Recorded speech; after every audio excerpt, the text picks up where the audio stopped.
Hey, it's about 3:45 almost. I thought I'd get some things off my chest. Again, this is known as the sonic things off my chest. So I'm trying to think number 3 or 4, I'm not sure. But you know, folks, first of all, I want to get one thing off my chest. Apparently, some people are upset at the fact that I've read their journals here on YouTube. Well, you know what? I don't blame you for being upset, but the truth is you shouldn't be going out, even on DeviantArt or anywhere, and raging out like a maniac sometimes. Now, I'm not trying to be mean and say you don't have a right to express how you feel. But I think there's a lot of people out there that have said, try to do it in a more calmer, more subdued way.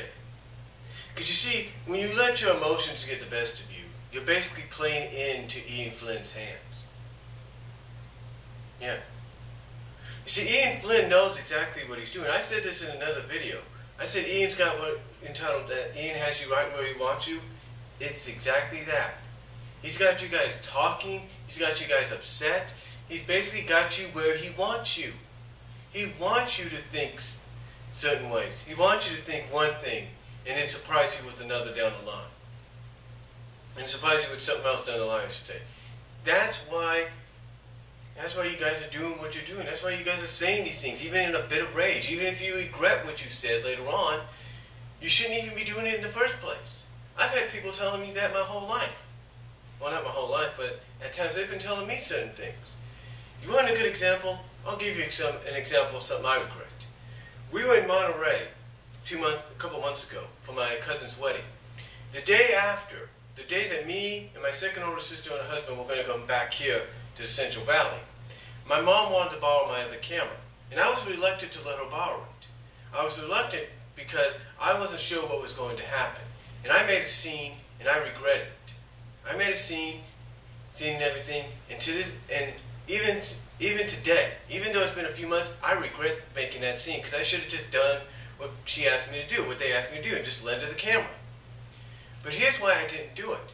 Because I was playing into the fact that my mom, from what I've understood, always, when she likes to borrow things, she likes to keep it for a lot longer. In fact, I even remember, maybe I was hearing things or something, but my mom wanted to borrow my camera when she was in school, taking a class. She needed to take pictures. And I asked my mom one time, well, what do you want to do? Just keep it with you and all that? She said, well, why don't you keep it? And I think she may have said something like, well, why don't you let me keep it? I need to use it more. So, again, I regret that decision. And it's not because my sister's got her a so-called better camera, which is 1080. And it is better. It's Panasonic. It's better. But it's more along the lines of, I regretted it because I shouldn't have done it in the first place. And I'm always constantly reminded of it. I regret doing that. It was stupid.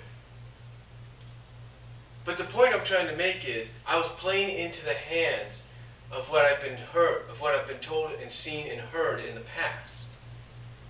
I should have just done what I was asked to do and let it be. You see, the point I'm trying to make there is, and the point I'm trying to make out of that is, you're letting Ian Flynn get to you guys. You're playing into his hands. You're playing into his hands. You're playing into what you want to believe and what you should believe.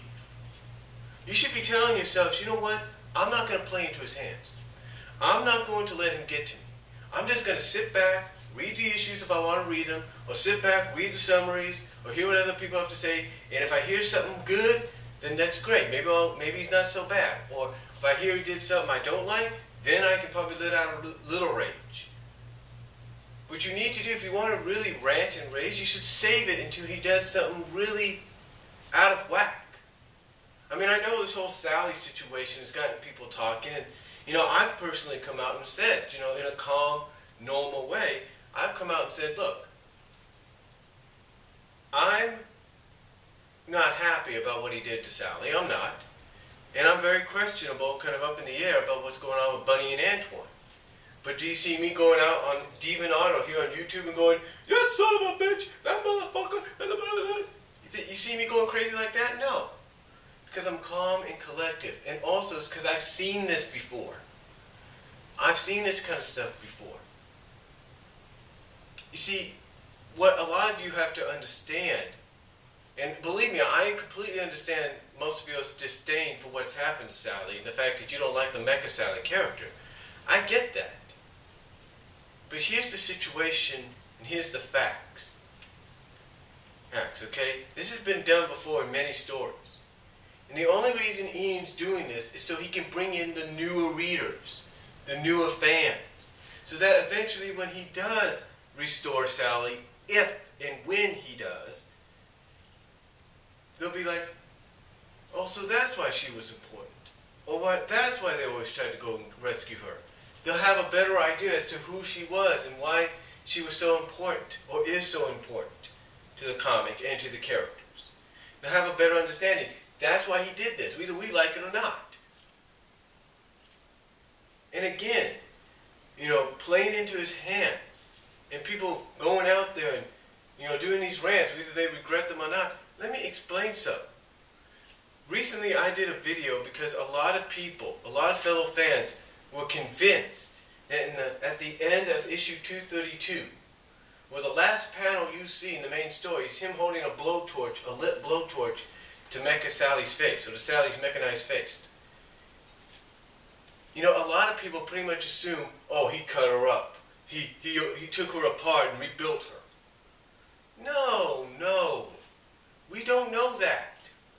It's like I said in that video, and I'll say it again. We don't know that he did that. If you show me an early draft that says, oh, by the way, at the end of issue, he uses blowtorch to start taking her apart and rebuilding her. If you show me an early draft of the story that has that in there, for the end of the issue, then I'll believe it. Until then, I won't. All we know is he weaponized her. We don't know how he weaponized her. For all we know, and there are some people that agree with me on this. There are some people that agree that all he did was weld on, inch by inch, advanced weaponized armor. That's all he did. Yeah, I know some people will point out, well, wait a minute, Brian, he opened up her back, put a power ring in it. How's that not rebuilding her? Just because he opened up her back and put a power ring inside doesn't mean he didn't put armor on her, okay? But all we know is he connected the welding to the back. All we know is if he put advanced weaponized armor on her, all he did was probably just open up her back a little bit, if he did anything, and connect the armor to her back, and then just weld it in. And that's it. That would explain the rocket or the battery boost or whatever you want to call it. Now, honestly though, we don't know exactly what happened. We don't. So we can't assume something that we don't know of. And again, that goes back to playing into Ian Flynn's hands. He knows what he's doing with you guys. He wants you guys to think this. Again, that's the whole thing. And what you guys are doing, with the rages and the rants and the journals that you post and stuff, it's what he wants out of you guys. It's what he wants out of you guys. That's why sometimes when I go on YouTube and I read them, yeah, I should get permission. I do agree on that. But when I go out and I read them, I'm just doing my part as a middle-grounded fan and saying this is how one side looks at it and this is how another side looks at it. And if you regret saying what you said, you know what you should do? You should say to yourself, do I really want to post this on DeviantArt or wherever? Or do I want to say something similar but in a more calmer, mature way?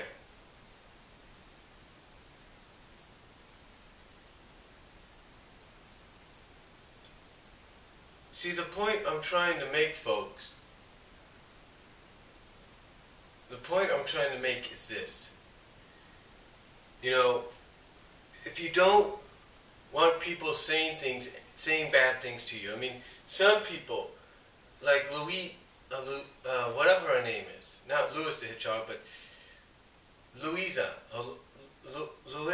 the Hedge, or whatever her name is, the new founder, the new owner, if you will, of the Anti-Archie group, Anti-Archie Sonic group, whatever.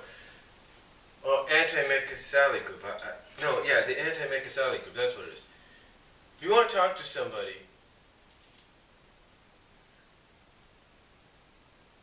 you know, it's okay. I mean, the thing is, folks, I'm trying to be calming, okay? Trying to be understanding. Again, I get I should have asked permission, I apologize. But you guys have to understand, you're playing into his hands. You can't let him get to you. You just gotta shrug it off and say, you know what? Okay, Ian, let's see what you're gonna do. And if you do anything, I mean, the best time, if you really want to rant,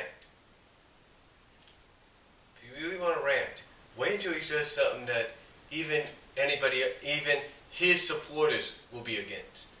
That's when you can do probably a rant. But right now, all you're doing is playing into his hands. And yes, I do apologize for not getting permission for reading some of the journals. But again, being middle grounded, I'm just trying, like I said, trying to share what other people said, how they feel, and how another side feels. That's all I'm doing. All right? And, you know, it's like the new founder, I was trying to say the new founder of the anti-Mekasali group has said. They have said, and other people, even LaserX5 has said this, if you don't want people bashing against you, calling you psychotic, calling you out of your mind, saying stuff like that, don't rant like the way you are. Because all you're doing with these rants and rages is playing into Ian's hands, and that's basically what it is for those that probably support Ian. It's fuel for them, and you guys need to not do that. You need to say to yourself, you know what? I'm just going to sit back and see what Ian does. Because if you sit back and see what Ian does, and he doesn't get no reaction from you, then he's going to know that you guys are onto him. He's going to know it. He's going to know. I mean, you can come out and say, you know what, Ian, I know what you're going to do. And if I'm wrong just by a little bit, that's fine, but have an idea of pretty much what you're going to try to do. You see, Ian wants you to play into his hands. The supporters of Ian, they want you to play into his hands. They want that fuel for the fire, but you know what? You need to say to yourself, it's not going to happen. It's not going to happen. And the same goes for the Ian supporters. You could stand up for Ian all you want. You could say Ian's the best. Ian's the greatest. But you know what? That's fuel for those that are against him. So you guys got to say to yourselves, you know what? We're just going to stand back and see what happens. Because if you keep letting your personal feelings and opinions come out the way it does in journals, like on DA or wherever, in rants, if you will, like it forums as well, then all you're doing is playing into the other's hands, and you're feeding more fuel to the fire. And again, as far as Ian goes, you're playing into his hands. So what you need to do is step back and say, you know what? I'm not going to let Ian get to me. I'm not going to let him manipulate the way I think about this. And if you somehow, like some people have come out and said, if you have some sources, if you have some connections to some higher ups somewhere, then heck, if you feel like you want to use them, go ahead. See what it will do. But the fact of the matter is, folks, you need to stop letting Ian Flynn and what he's done get to you. I mean, hell. Ian's going to be at NYCC, the New York City Comic Con. Anybody that's watching this video, if you're going to be there, why don't you ask him? Why don't you look at him face to face? Why don't you sit in that crowd, get the mic, when it's time for Q&A, and you flat out ask him, when is this whole situation going to come to an end? When are you going to possibly restore these characters? When is this going to happen? I mean, you nail him with them, and you keep nailing him. You keep nailing him, Paul, and whoever else works on that comic. You keep nailing them, and you keep pressuring them until they finally give you some damn hints as to what's going to happen, so that at least you people can finally sit back and say, you know what, I don't have to rage no more. Or I don't have to support no more. Or I don't have to have this fuel for my fire against this side or that side. Because if you can keep pressuring Ian until he gives you a straight answer,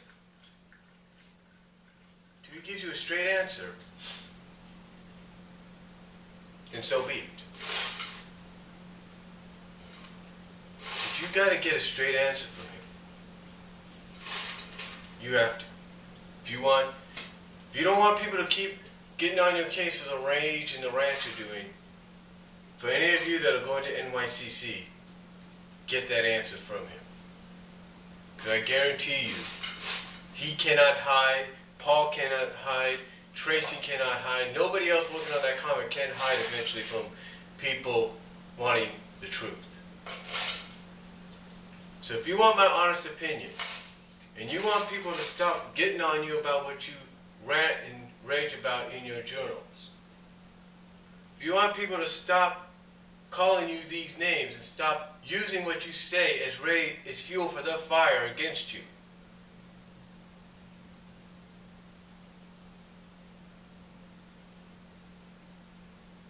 then do what you must. Ask them, constantly ask them, time after time after time, constantly ask them. And I guarantee you, you're going to get an answer somehow. But again, the point I'm trying to make here, folks, is one, before I end, again, I apologize for reading anybody's journals without permission. I'm sorry. I really am. But again, all you're doing is playing into Ian Flynn's hands when you go out and you rage and you rant against what he's done. Or you rage and rant against those that support and vice versa. Both sides are doing is playing into his hands, and that's what he wants. You know, I respect Ian as being a potential great writer for comic books in the future. But right now, all you're doing is playing into his hands. And if you feel he's not right for the job, you tell him at that Comic-Con. You tell him he either got to get off the pot and start taking this seriously and stop writing hack stories, or he's in shock values and whatever else you want to call them, and stop having plot holes, as people say. You got to let him know. You got to let him know, folks.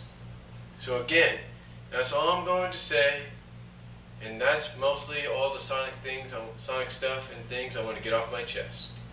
So, God bless, take care, comment and video response down below.